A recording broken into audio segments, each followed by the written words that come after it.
I'll be talking about the missing middle problem that the Indian manufacturing firm faces.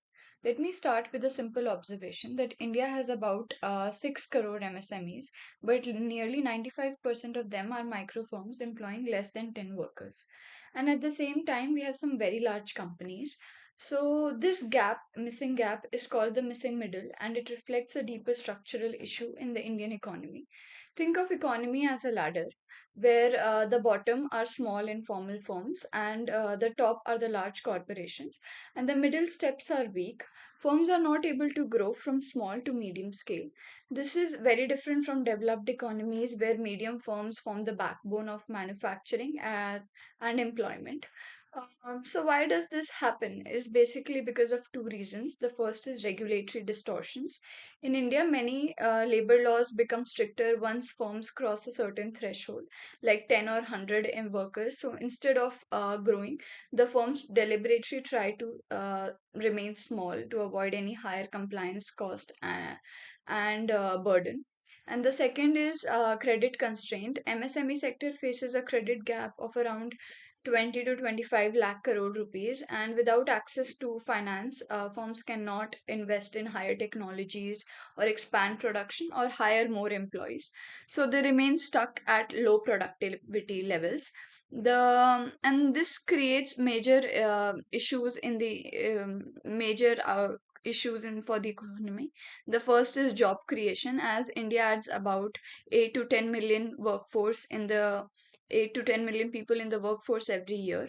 And large firms are typically capital intensive, and small firms are low in productivity, so they are not being able to hire more workers. The medium firms are the biggest job creators, but since they are missing, India faces this problem of employment generation. The second is low productivity. Small informal firms are very low with productivity as they use outdated technology and do not even have economies of scale.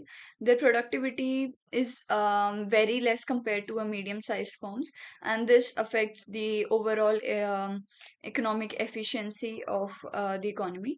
The second is weak manufacturing competitiveness globally, as compared to China. Which China, who was able to build strong medium-sized firms, which has drove its export. India lagged behind in manufacturing exports because of this constraint, which affected our global position.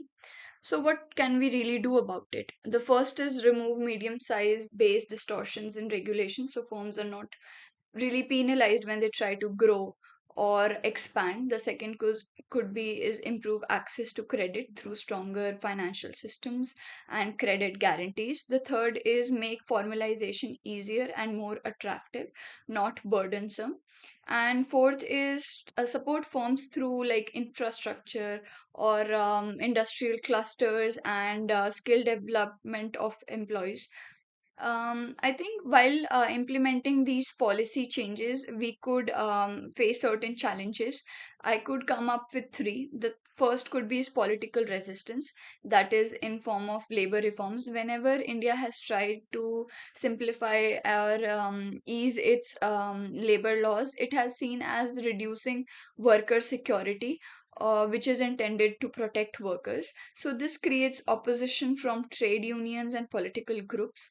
The second could be is strong incentives for informality. Informal firms enjoy certain privileges of they could avoid tax, inspections, and compliance costs. So, whereas a formalization offer long-term benefits of credit and infrastructural infrastructure, but short-run benefits are seen as more convenient and cheaper. The third is implementation challenges. Policies in India are often designed at the central level but has to be implemented at the state level, so difference in administration or governance could have different results across regions.